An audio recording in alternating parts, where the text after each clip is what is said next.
ulasan, rumusan daripada tajuk yang kita baca ni. Tuan-tuan, jaga hati kita, senantiasa cuci hati kita. Tuan-tuan nak cuci hati dengan apa? Dengan amal soleh satu. Yang keduanya adalah dengan senantiasa membasahkan lidah kita dengan berzikir kepada Allah Subhanahu wa taala.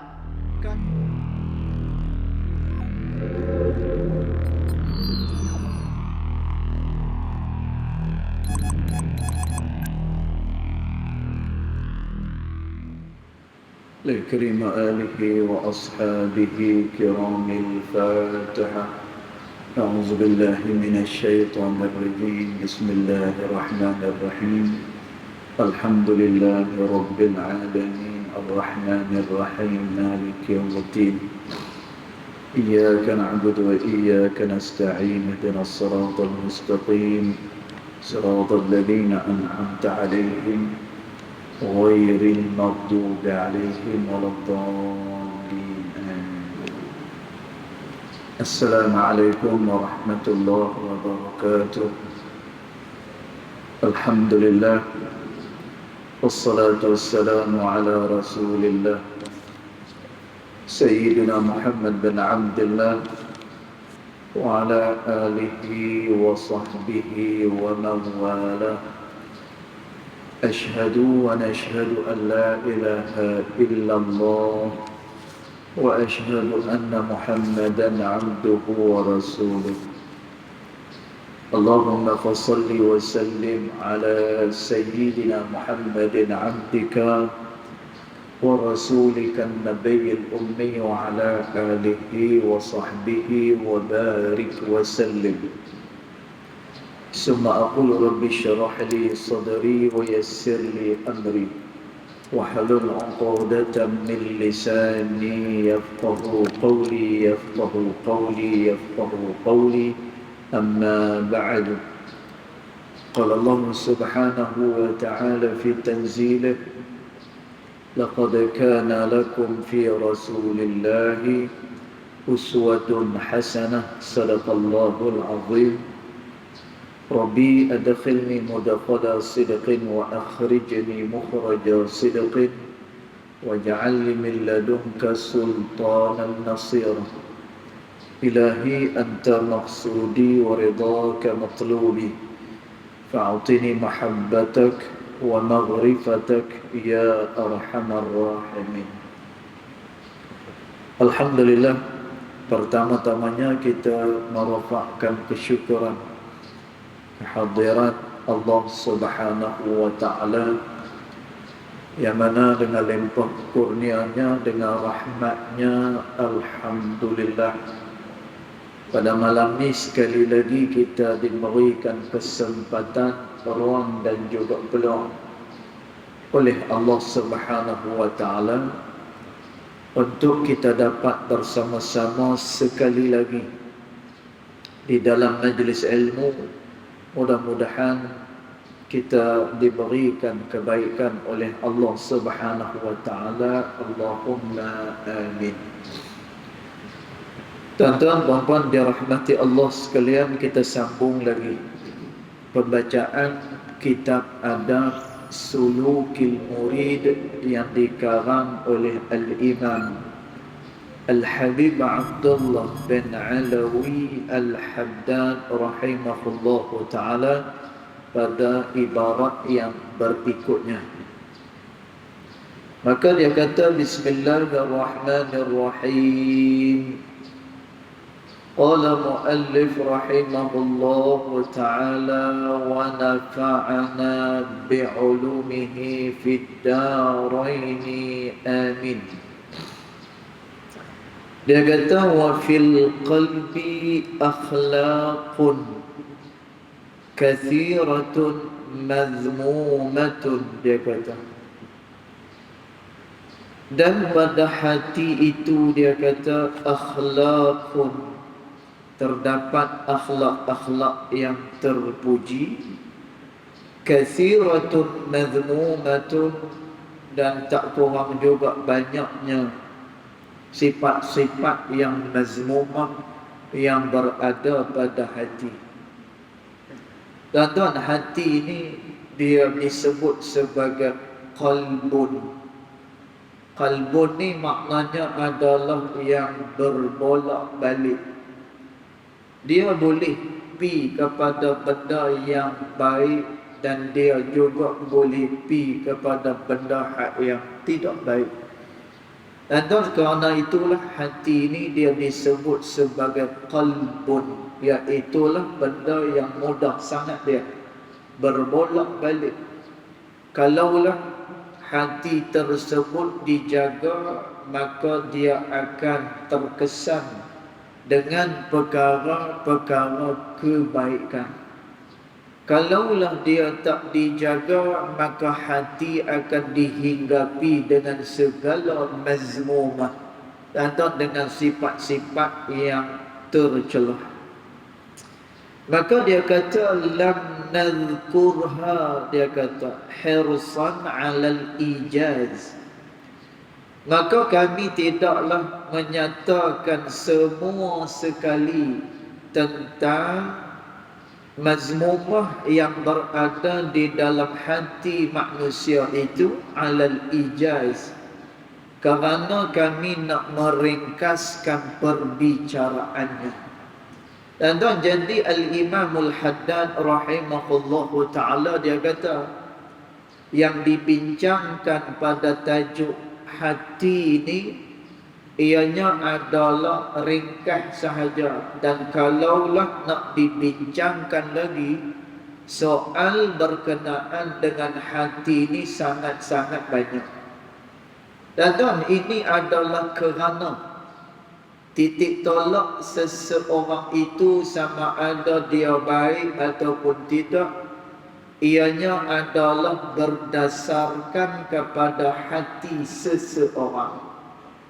Kerana hati ini adalah tempat di mana turunnya petunjuk daripada Allah Subhanahu wa ta'ala.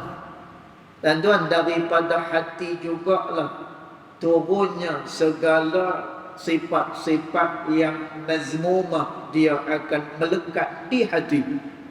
Kerana tu Nabi SAW menyebut inna fil jasadil mudghah, kata Nabi, sesungguhnya di dalam tubuh badan manusia itu terdapatnya seketul daging, kata Nabi. Idza saluhat saluhat jasadu kullu. Apabila baik, baiklah seluruh daripada tubuh badan dia. Dan pasal apa? Kerana kebaikan manusia adalah bermula daripada hati dia. Kalau hati tersebut elok, maka dia akan mengeluarkan segala perbuatan-perbuatan yang elok pula. Dan dia tidak ada rasa nak melakukan dosa. Dan kalau dia buat dosa sekalipun, dia akan cepat menyesal. Kemudian lalu dia akan bertaubat kepada Allah Subhanahu wa ta'ala. Dan kita pernah sebut sebelum ni bahawa manusia semua akan melakukan dosa kepada Allah. Termasuklah orang-orang yang dah dekat dengan Allah Subhanahu wa ta'ala. Dan satu hari bila ditanya kepada Al-Imam Al-Qushairi rahimahullahu ta'ala, pengarang kepada kitab Risalah Al-Qushairiyah, dan orang tanya dengan Imam Qushairi, wahai Imam, adakah orang yang dah mencapai kepada martabat awliya illah, mereka tidak lagi melakukan dosa kepada Allah? Dan apa jawab Imam Qushairi? Imam Qushairi kata, yang terjaga, yang maksum ni hanyalah para nabi dan para rasul. Dan apa makna perkataan Imam Qushairi? Selain nabi dan juga rasul, dia terancam melakukan dosa kepada Allah. Dan cuma beza orang awam dengan orang yang dekat dengan Allah melakukan dosa. Dan orang awam Orang-orang yang lagu kita ni, orang-orang biasa macam kita ni. Dan kadang-kadang bila kita buat dosa, dia jadi seronok pula buat dosa dengan Allah Ta'ala. Dan dia seronok tinggalkan sembahyang. Dan dia seronok berfoya-foya. Dan dia seronok tipu orang. Contohnya, dan ni adalah orang-orang awam bila mana dia melakukan dosa kepada Allah. Tapi bagi orang yang dekat dengan Allah Ta'ala, orang-orang yang senantiasa melakukan taat pada Allah Ta'ala, dan mereka buat dosa, tapi mereka tak seronok dengan dosa tersebut. Lalu mereka menyegerakan taubat kepada Allah Subhanahu wa Ta'ala. Dan ini adalah kerana hati yang senantiasa menghadap kepada Allah Subhanahu wa Ta'ala. Dan maka manusia ni baik buruk dia adalah berdasarkan kepada hati dia. Maka Nabi sebut, bila mana daging yang satu ni baik, baiklah seluruh tubuh badan dia. Wa idza fasadat, tetapi bila mana buruknya daging yang satu ni, maka buruklah keseluruhan anggota tubuh badan dia. Dan tu pasal apa? Baik pun dia melekat pada hati, kemudian yang tak baik pun dia melekat kepada hati. Dan kerana itu disebut dalam kitab Al-Qirtas. Al-Qirtas ni syarah kepada ratib yang dikarang oleh Al-Imam Umar As-Saggaf rahimahullah ta'ala. Umar Al-Aqtas rahimahullah ta'ala. Dan disebutkan oleh ulama, bila mana hati tersebut tak dijaga. Dan maksud tak dijaga hati ini, membiarkan hati tersebut dihinggapi dengan dosa kepada Allah Subhanahu wa Ta'ala. Dan hati-hati, maka hati tersebut ada dorongan, dia ada pintu masuk syaitan ke dalam hati tersebut. Dan bila ada lorong, bila mana ada jalan bagi syaitan masuk ke dalam hati seseorang, dan maka terhalanglah daripada mendapatkan petunjuk daripada sisi Allah Subhanahu wa Ta'ala. Dan lalu jadilah orang sebagaimana yang Allah Subhanahu wa Ta'ala sebut, innal ladzina kafaru sawa'un 'alaihim a anzartahum am lam tunzirhum la yu'minun, kata Allah. Sesungguhnya orang-orang yang kafaru, dan disebut oleh Al-Imam Ibn Kathir rahimahullah ta'ala, makna kafaru dekat sini adalah orang-orang yang hati dia diselaputi dengan dosa yang banyak kepada Allah. Dan orang ni bila mana diberikan peringatan pada dia ataupun tak diberikan peringatan, la yu'minun, maka mereka tidak akan beriman kepada Allah Subhanahu wa Ta'ala. Dan sebab tu kita tengok orang-orang yang menderhakai dan juga orang yang bangkang Nabi SAW. Dan mereka ni adalah orang-orang yang kenal dengan Nabi Muhammad SAW. Dan mereka ingkar dengan Nabi ni dalam keadaan mereka kenal dengan Nabi Muhammad SAW. Allah Subhanahu wa Ta'ala kata, ya'rifunahu kama ya'rifuna abna'ahum. Mereka kenal kepada Nabi SAW sebagaimana mereka kenal kepada anak-anak mereka. Dan maknanya mereka kenal dengan Nabi kita Muhammad SAW ni kenal sungguh. Dia bukan kenal main-main. Bukan makna kata mereka ingkar saja-saja ingkar, tak. Dan mereka kenal siapa Nabi Muhammad SAW. Dan Macam mana mereka tak kenal dengan Nabi? Tuan-tuan, daripada keturunan Rasulullah sallallahu alaihi wasallam. Keturunan Nabi adalah keturunan daripada orang-orang yang mulia. Tuan-tuan, kemudian Nabi sallallahu alaihi wasallam ni sedari kecil dia tak pernah pun buat masalah. Orang tahu dia orang baik. Tuan-tuan, sampailah Nabi menjejak dewasa. Tuan-tuan, dia tak pernah bohong orang, tak pernah pun buat masalah dengan orang. Percakapan Nabi selalu benar. Tuan-tuan, sampailah Nabi diutuskan menjadi seorang Nabi dan juga Rasul. Tuan-tuan, Nabi tak pernah buat masalah pun dengan orang. Tuan-tuan, inilah sifat Nabi Muhammad sallallahu alaihi wasallam. Lalu Allah Ta'ala kata, ya'rifunahu kama ya'rifuna abna'ahum. Mereka kenal pada Nabi sebagaimana mereka kenal anak-anak mereka sendiri. Tapi mereka tak boleh nak ikuti apa yang dibawa oleh Nabi Muhammad sallallahu alaihi wasallam. Tuan-tuan, pasal apa ni? Allah Ta'ala sebut dah, orang yang hati dia diselaputi dengan dosa, sama ada diberikan peringatan ataupun tak diberikan peringatan, la yu'minun, mereka tetap tidak akan beriman kepada Allah Subhanahu wa taala.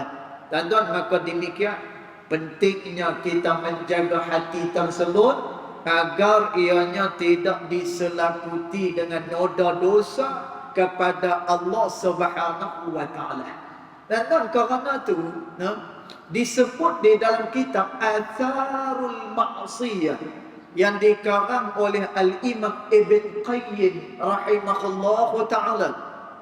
Dan dekat sana ada satu doa yang mana ulama kata doa ni sering dibaca oleh Nabi sallallahu alaihi wasallam. Dan bagus kalau kita amalkan doa ni. Bagus. Pasal apa? Doa ni Nabi sallallahu alaihi wasallam selalu Nabi baca doa ni. Mudah je doa ni.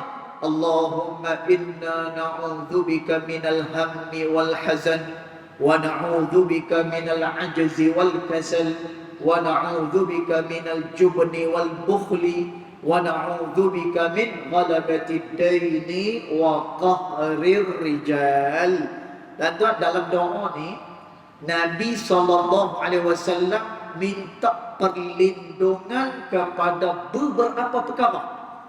Dan Nabi sallallahu alaihi wasallam ni ringkasnya. Nabi sallallahu alaihi wasallam minta perlindungan daripada rasa resah, gelisah dan juga duka cita. Dan dia jadi hati tu rasa boring 24 jam. Dan hati tu dok berasa tak bermaya, hidup tidak ada motivasi, kita panggil. Dan hati dia kelam, seolah-olah macam tak ada jalan bagi dia. Dan ini adalah resah dan juga gelisah. Kemudian Nabi minta perlindungan daripada rasa lemah tubuh badan dan juga daripada sifat malas. Kemudian Nabi minta perlindungan daripada sifat bakhil dan juga pengecut. Dan kemudian Nabi SAW minta perlindungan supaya tidak berhutang dengan orang, dan minta perlindungan supaya tidak dikuasai oleh puak-puak musuh. Dan kata ulama, perkara-perkara yang Nabi minta perlindungan ni, inilah dia penyakit-penyakit apabila seseorang melakukan dosa kepada Allah Subhanahu wa taala. Dan orang buat dosa ni hati dia resah, gelisah. Itu yang pertama. Dan orang yang buat dosa tubuh badan dia lemah, malah nak melakukan taat kepada Allah. Dan orang yang melakukan dosa bakhil, kemudian diajak berjihad, pengecut. Dan kemudian orang yang buat dosa kepada Allah, dia akan dililit dengan hutang yang banyak. Dan hati tak pernah puas. Ada kereta 3 biji kan. No. Kemudian apa lagi? Tak puas. Tuan-tuan. Tak puas. Tengok dia punya maintenance bulanan pun tinggi dah. Tuan-tuan, tu pun tak sedap diri lagi. Nak hutang lagi. Tuan-tuan, orang yang buat dosa dengan Allah Ta'ala ni, dia dibelit dengan hutang yang banyak. Dan yang terakhir, orang yang buat dosa kepada Allah Ta'ala ni, esok-esok musuh akan menguasai dia. Dia akan duduk di bawah kekuasaan musuh-musuh dia. Tuan-tuan, maka ni penyakit-penyakit apabila seseorang dia melakukan dosa kepada Allah Subhanahu wa taala. Jadi kata Al-Imam Al-Haddad rahimahullahu taala, lam nazkurha, kami tak sebut semuanya, hirsan 'alal ijaz, kerana kami nak ringkaskan perbincangan. Kemudian dia kata waqad nabbahna 'ala ammahatiha. Cuma kami cerita di dalam tulisan ini akan tanda-tandanya. Tuan-tuan, manusia ni kalaulah hati dia bermasalah, maka ada tanda-tanda dia. Tuan-tuan, akan terzahir juga. Walaupun mazmumah yang melekat di hati ni perkara dalam, tuan-tuan, tapi kalau hati tu tak elok, hati tu banyak dikotori dengan dosa kepada Allah, tuan-tuan, dia akan nampak terzahir pada anggota seseorang. Tuan-tuan, ini disebut oleh Al-Imam Ibnu Athaillah As-Sakandari rahimahullahu ta'ala dalam kitabnya Al-Hikam.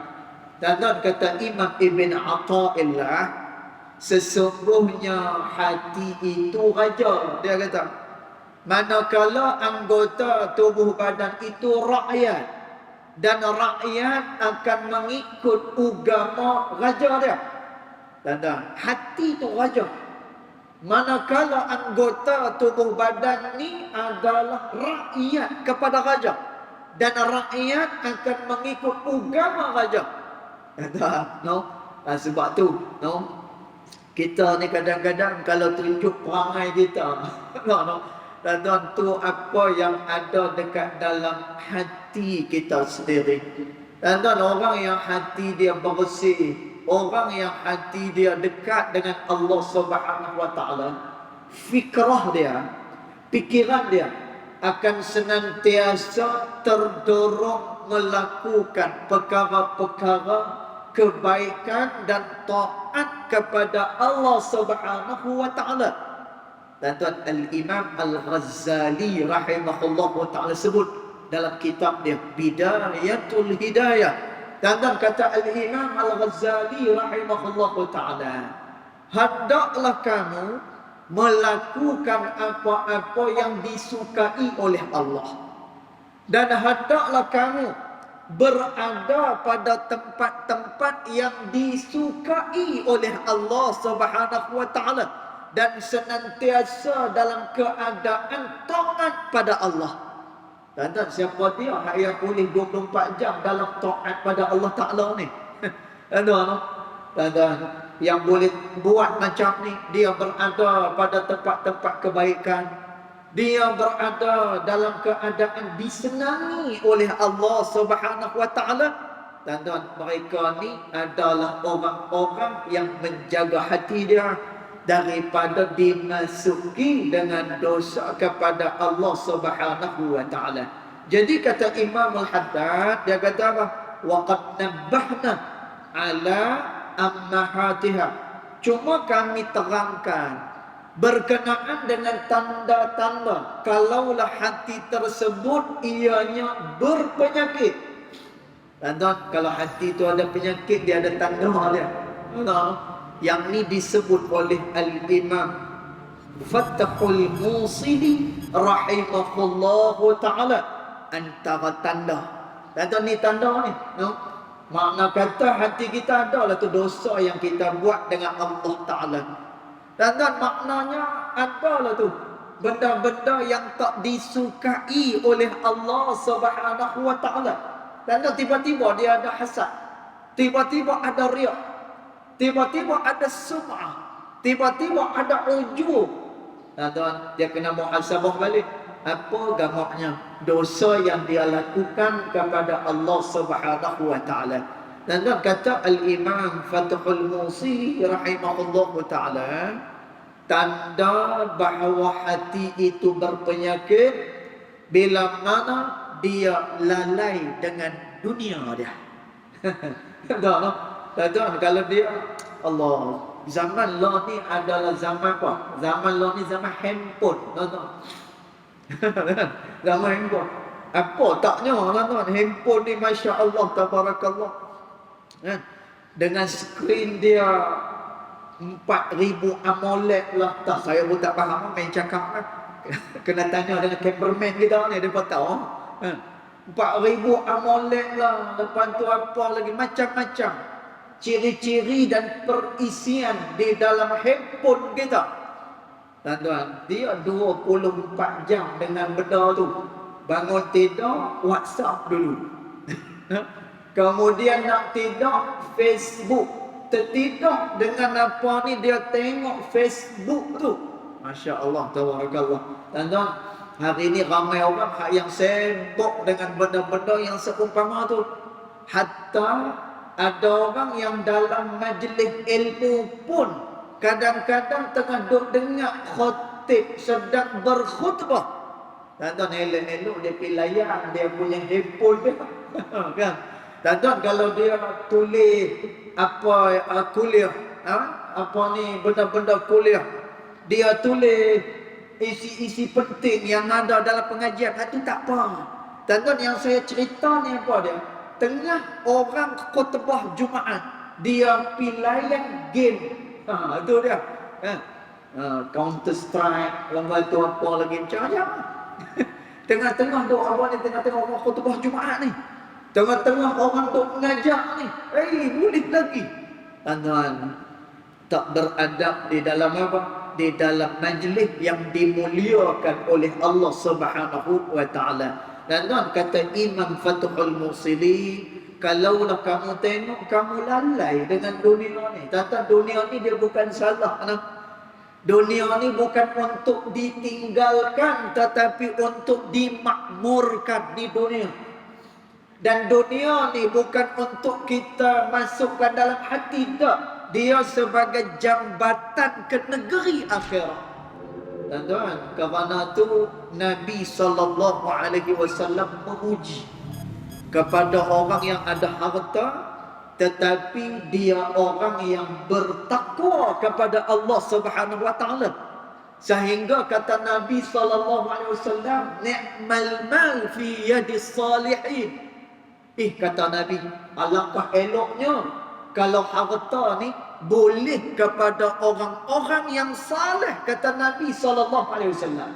Dan tuan tengok macam Sayyidina Uthman bin Affan radhiyallahu anhu wa arda. Dan tuan, Sayyidina Uthman kaya. Kita kaya tak tahu mana. No, kita ni kaya, tahu mana kita kaya. Dan tuan, tak sampai pun kekayaan kita sebagaimana kekayaan yang didapatkan oleh Sayyiduna Uthman bin Affan radhiyallahu anhu wa arda. Tuan-tuan, Sayyidina Uthman ni sikit nak cerita kehebatan nampak Sayyidina Uthman ni. Tuan-tuan, Sayyidina Uthman ni, dia ni adalah seorang businessman yang sangat berjaya.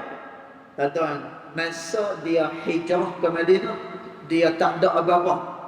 Masa dia hijrah ke Madinah ni, tak ada apa-apa. Tuan-tuan, bila hijrah ke Madinah, orang Ansar, yakni orang yang menjadi penduduk asal di kota Madinah. Tuan-tuan, ada di antara mereka yang offer, yang tawarkan kepada Sayyidina Uthman, wahai Uthman, aku ada 3 orang isteri. Kalau kamu nak daripada isteri aku di mana-mana lah yang kamu suka, pilih.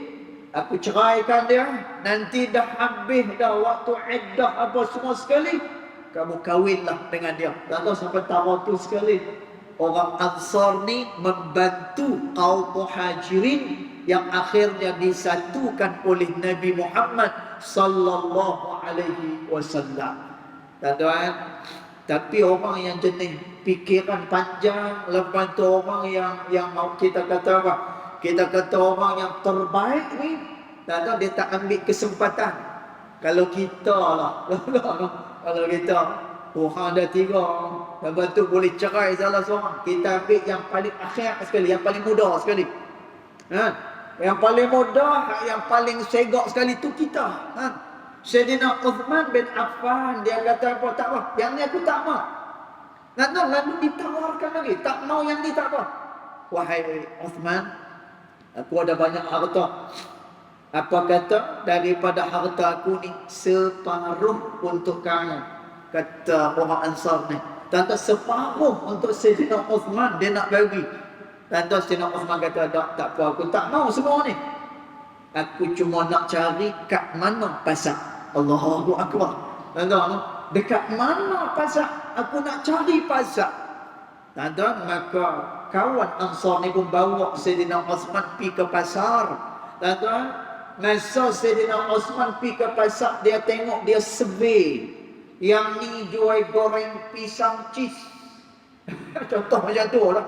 Tak tahu apa yang dia jual masa tu. Sayyidina Uthman survey, dia tengok yang ni goreng pisang cheese, yang ni burger coklat. Contoh cakap dia.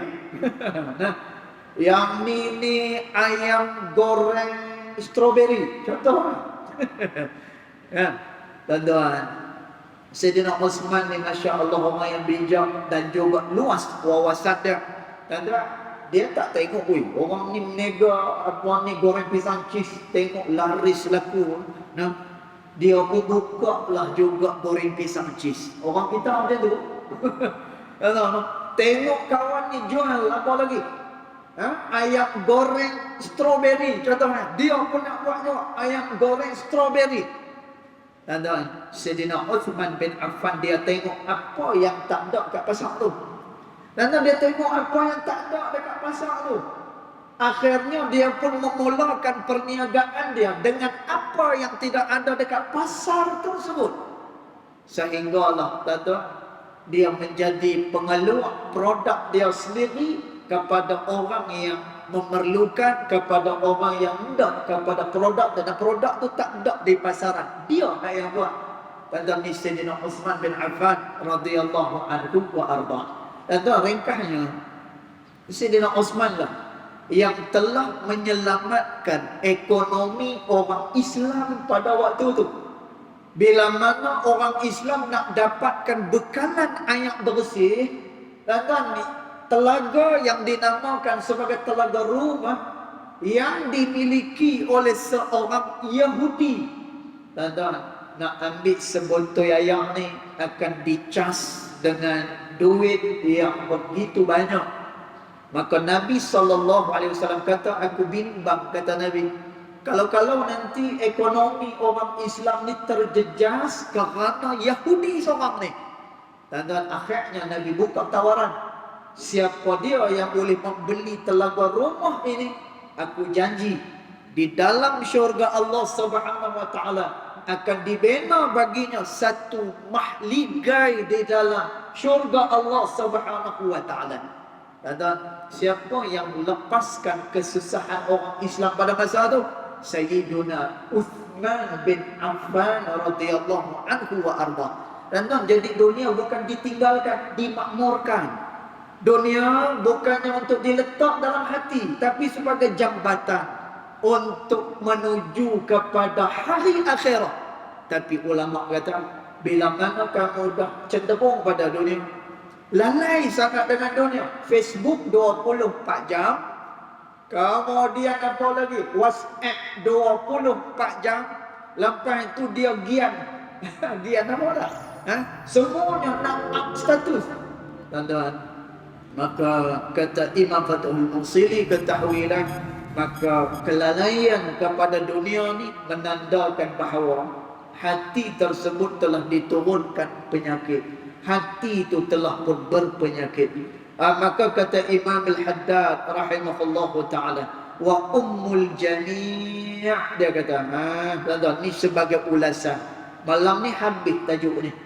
Wa ummul jami', dan juga ibu bagi segala-galanya yang kita bincang dalam tajuk ni daripada awal sampailah akhir. Wa ummul jami', semua perkara-perkara tu. Wa asluha, dan juga asal masalah dia. Wa maghrisuha, dan juga tempat tumbuhnya masalah ni. Dan dekat mana dia punya ibu bagi segala masalah ni, dekat mana tempat timbul dia. Maka kata Imam Al-Haddad, hubbud dunia, ianya adalah kerana cinta kepada kehidupan dunia. Tuan-tuan, kerana kita cinta dunia lah, maka kita riak dengan orang.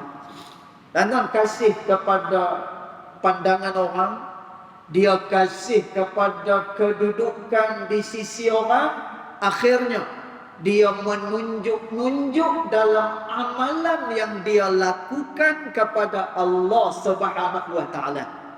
Tuan-tuan, dia hasad kepada orang. Pasal apa? Dia tak boleh kaya macam orang lain. Tuan-tuan, sedangkan dia tak fikir mungkin kekayaan tu tak baik bagi dia. Baik bagi dia adalah kemiskinan, sehinggalah dia boleh tetap istiqamah pada jalan Allah Subhanahu wa taala. Tuan-tuan, benda tu tak terbayang pada fikiran dia. Pasal apa? Hubbud dunia, kerana dia cinta dan kasih kepada dunia dia. Tuan-tuan, orang yang ingkar dengan Nabi SAW, tadi kita sebut mereka kenal Nabi sebagaimana mereka kenal anak-anak mereka. Tuan-tuan, pasal apa yang mereka ingkar dengan Nabi SAW? Kerana dunia. Tuan-tuan, orang Quraisy ni, Abu Jahal baik, kemudian Abu Lahab baik, Abu Sufyan baik, tapi Abu Sufyan last sekali dia beriman dengan Nabi SAW. Tuan-tuan, mereka ni tak senang dengan Nabi SAW. Pasal apa? Kerana dunia. Mereka ni Abu Lahab, Abu Jahal, kemudian Abu Sufyan, pada peringkat permulaan. Tuan-tuan, mereka ni adalah kibarul Makkah. Mereka adalah pembesar kota Makkah. Tuan-tuan, setiap kali musim ziarah, dan musim ziarah ni ramai daripada pelosok dunia semua mai. Tuan-tuan, bila mereka berziarah ke Mekah ni, maka mereka akan buka perniagaan. Dia buka niaga. Dan bila mereka buka niaga, mereka akan kenakan harga barangan dengan begitu tinggi. Tuan-tuan, tak ada lagi dah yang katanya ihsan dalam perniagaan yang disebut oleh Al-Imam Al-Ghazali rahimahullahu ta'ala. Orang yang meniaga ni dia kena ada ihsan dalam perniagaan dia. Tuan-tuan, orang jahiliah niaga tak ada ihsan. Bila dia tengok dia boleh charge, dia charge. Tuan-tuan, orang nak pergi ziarah pada Tuhan-Tuhan yang ada di sekeliling Kaabah, nak ziarah boleh, tapi sekali hang berdoa RM10. Macam tu. Kemudian dah habis ziarah dah, mesti ada rasa lapar, mesti ada rasa dahaga. Dan mereka akan jual barang-barang ni dengan harga yang begitu tinggi. Dan tiba-tiba mai Nabi SAW. Nabi kata apa? Nabi kata, setiap perkara hendaklah kamu ada ihsan, kata Nabi. Dan dalam hadis Nabi SAW, kata Nabi SAW, innallaha kataba ala kulli syai'in ihsan, kata Nabi. Allah menetapkan setiap sesuatu itu hendaklah kamu ada ihsan pada dia. Tuan-tuan, kalau kita mengajar kena ada ihsan, kita belajar kena ada ihsan, niaga kena ada ihsan, bila bekerja dia mesti kena ada ihsan. Tuan-tuan, tapi orang jahiliah tak ada ihsan. Dia niaga kira dia nak penuhkan poket dia. Tuan-tuan, kira-kira dia nak ambil keuntungan yang banyak. Tapi bila main Nabi kata kena ihsan, tak boleh macam ni. Tuan-tuan, mereka tak boleh nak lepaskan keduniaan yang selama ni mereka dapatkan. Kerana tu kata Imam Al-Haddad rahimahullah ta'ala, Semua masalah ni berlaku kerana apa? Hubbud dunia, kerana dia kasih kepada dunia dia. Fahubbuha, maka kamu kasih pada dunia tu ra'su kulli khati'atin kama warada. Cinta dan kasih kepada dunia itu adalah kepala bagi segala dosa, kama warada, sebagaimana yang disebut oleh Nabi sallallahu alaihi wasallam. Dan Nabi sebut dalam hadis dia, kata Nabi sallallahu alaihi wasallam, ummul khaba'ith, ibu bagi segala dosa kepada Allah Subhanahu wa taala, hubbud dunia, kerana kasih kepada dunia. Dan sebab tu kita tengok pembunuhan pertama berlaku atas dunia, iaitulah kisah Qabil dan Habil. Tuan-tuan, pasal apa ni? Qabil punya korban diterima oleh Allah, Habil punya korban tak diterima oleh Allah Subhanahu wa taala, dan berlaku pembunuhan. Pasal apa ni? Dan hubbud dunia, kerana kasih kepada dunia. Dan Habil nak memiliki adik kepada Qabil. Dan pasal apa? Adik dia ni lebih segak lagi, lebih cantik lagi. Dan dia ada keinginan untuk menguasai adik kepada Qabil ni.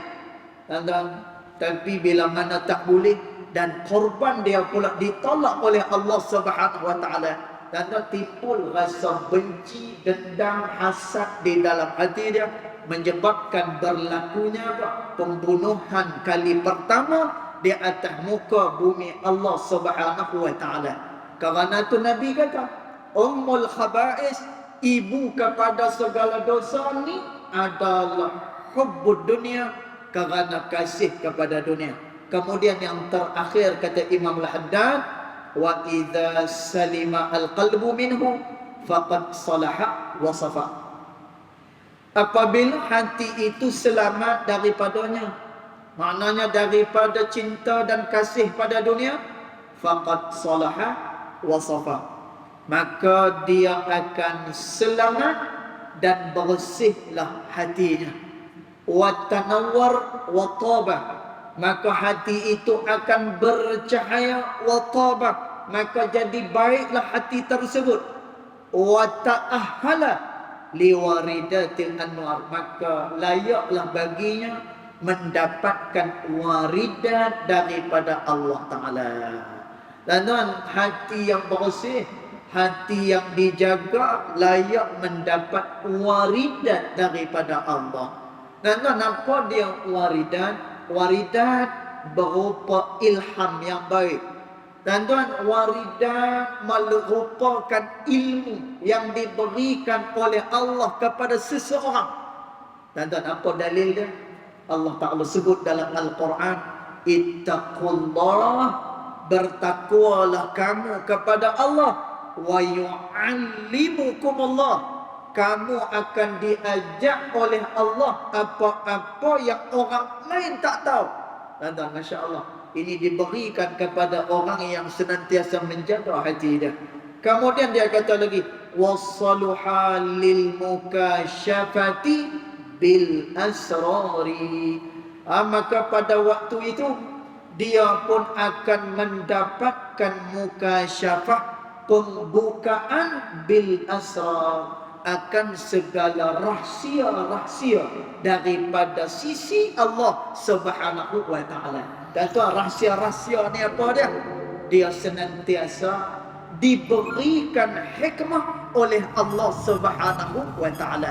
Dan kerana tu Allah Subhanahu wa taala kata, wa may yu'tal hikmah, siapa-siapa yang diberikan hikmah oleh Allah Ta'ala, faqad utiya khairan katsira, sungguh dia telah pun diberikan dengan kebaikan yang begitu banyak daripada Allah Subhanahu wa taala.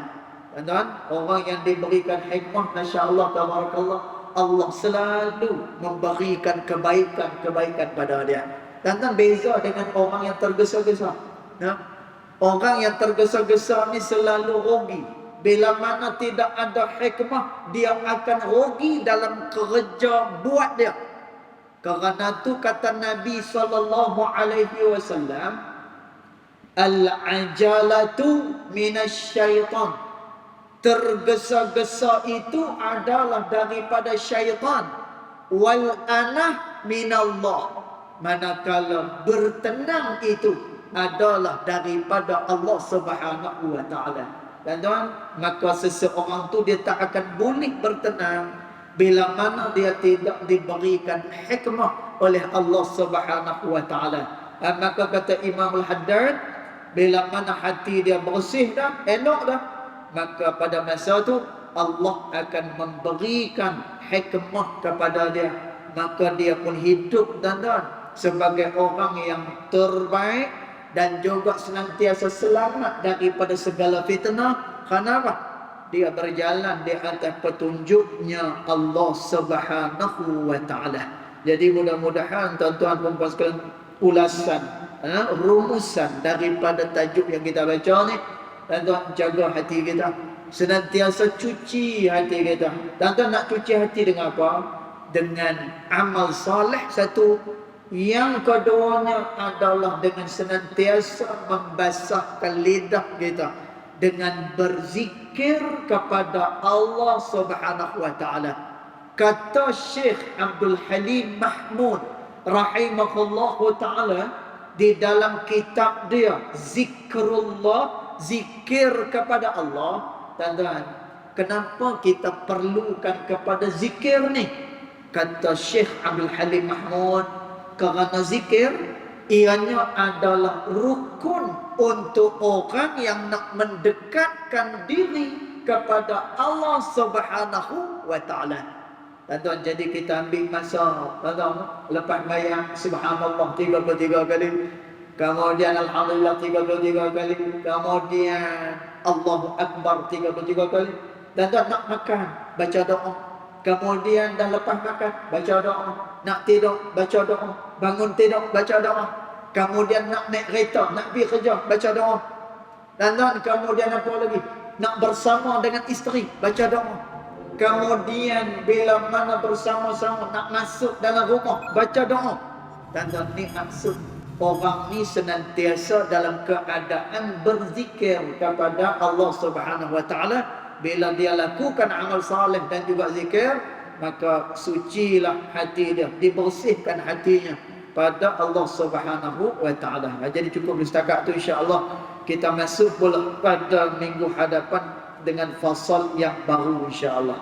Yang baik datang daripada Allah Subhanahu wa taala, yang tidak baik datang daripada kejahilan diri saya sendiri, walaupun hakikat kedua-duanya datang daripada Allah Subhanahu wa taala. Bismillahirrahmanirrahim. Alhamdulillahirabbil alamin. Salatu wassalamu ala asyrafil anbiya'i wal mursalin wa ala alihi wa sahbihi ajma'in.